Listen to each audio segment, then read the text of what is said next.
कविता अपने माता पिता का बहुत ही लाडली थी। 3 बड़े भाइयों की बहन थी। कोई भी चीज़ मांगने पर उसी वक्त सामने हाजिर हो जाती। पूरे घर में रौब था उसका। पूरे परिवार और नौकरों पर राजकुमारी की तरह हुक्म चलाती थी कविता। स्कूल में भी पूरा रौब था उसका। बड़े घर में लाडली जो थी वह। ऐसे ही उसने कॉलेज में दाखिला लिया। उसके ठाट बाट बड़ी गाड़ी में आना जाना, हर दिन नया फैशन देखकर हर कोई उससे दोस्ती करना चाहता था।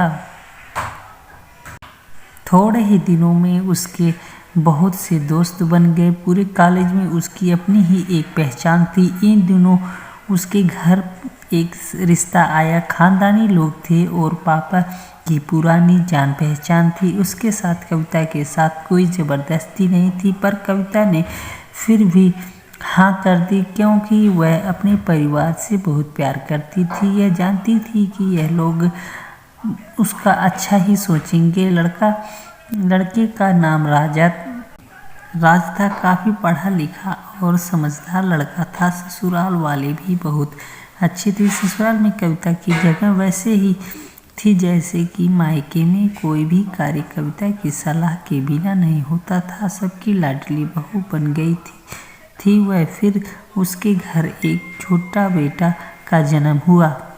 राहुल कविता को जान से प्यारा था। पोता पाकर ससुराल वालों तो बहुत फूल के समझते थे। कविता कभी कभी सोचती थी कि उसकी किस्मत बड़ी अच्छी है। उसका हर अपना उसे कितना प्यार करता है। चाहे जीवन में कैसा भी समय आए, मेरे अपने हमेशा मेरे साथ हैं। मैं कभी अकेली नहीं हो सकती। कितनी खुशकिस्मत हूँ मैं।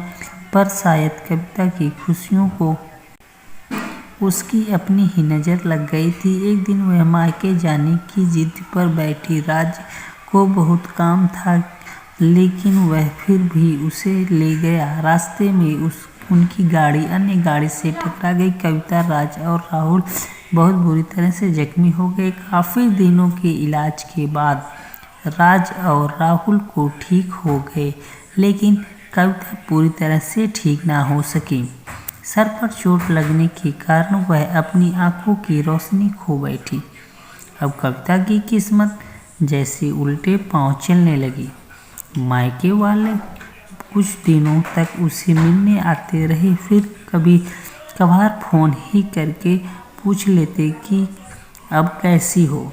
धीरे धीरे ये सिलसिला भी कम हो गया। ससुराल वालों की सहानुभूति कम होने लगी। घर में किसी को पास बैठने के लिए कहती तो जवाब मिलता, बहुत काम है, अब तुम भी हाथ नहीं बटा सकती।